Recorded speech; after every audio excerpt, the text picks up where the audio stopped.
Hi, everyone. I was thinking about commercial real estate cap rates in the current interest rate environment, and I came across the following definition in CBRE.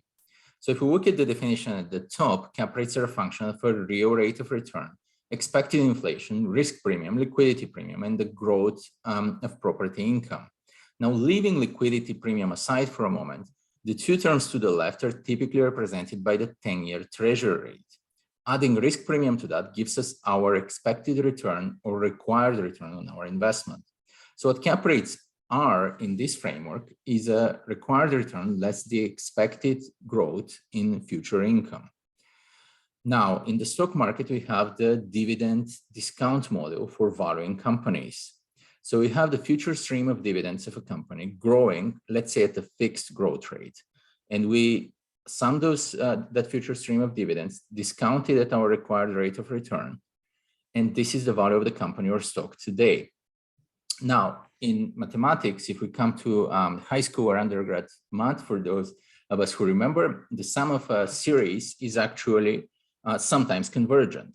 So in this case, the sum of a series, when we factor out a term, do a little bit of algebra, ends up convergent, and we arrive at a very simple, but not necessarily super intuitive formula, which is called the Gordon growth model. So the Gordon growth model for a company where the income stream grows at a fixed growth rate gives us the value of that company as the dividend in year one divided by the expected return less the growth in that fixed growth in income.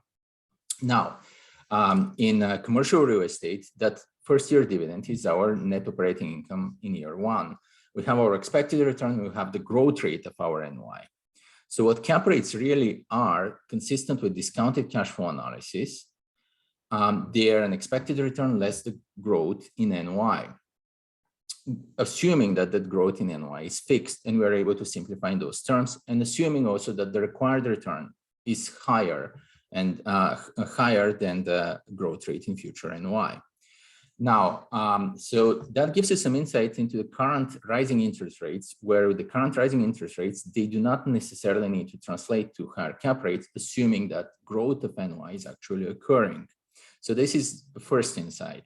A second insight is actually, if we think of cap rates as expected return less growth of NOI, where growth of NOI is reflective of inflation, that gives us a sense as to why cap rates are sort of a real interest rate or correlated higher or better to real interest rates than they are to nominal interest rates.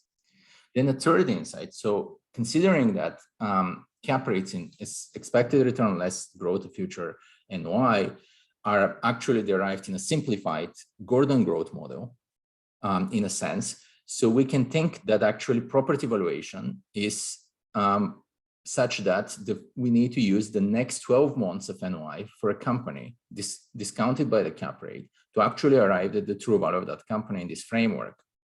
So a fourth insight is, considering that cap rates are an expected return less growth of future NOI, is that cap rates, well, were not driven by mortgage rates. Now that may be obvious, but really what we have in this equation is a risk-free rate and the growth of future income. So cap rates are driven by the risk-free rate or the 10-year treasury rate in this framework and not mortgage rates. And the fifth insight is cap rates are really an approximation. So cap rates, the reason why we're able to use them is we have a Gordon growth model where the sum of our future income streams is convergent because we have a fixed or stable growth rate.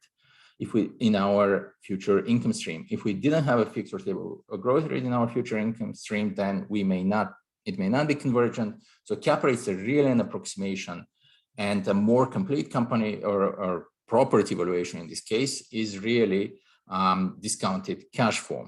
And so those are some insights into cap rates, very applicable in the current interest rate environment. For more insights, make sure to check my company, realtyquant.com. Thank you for listening.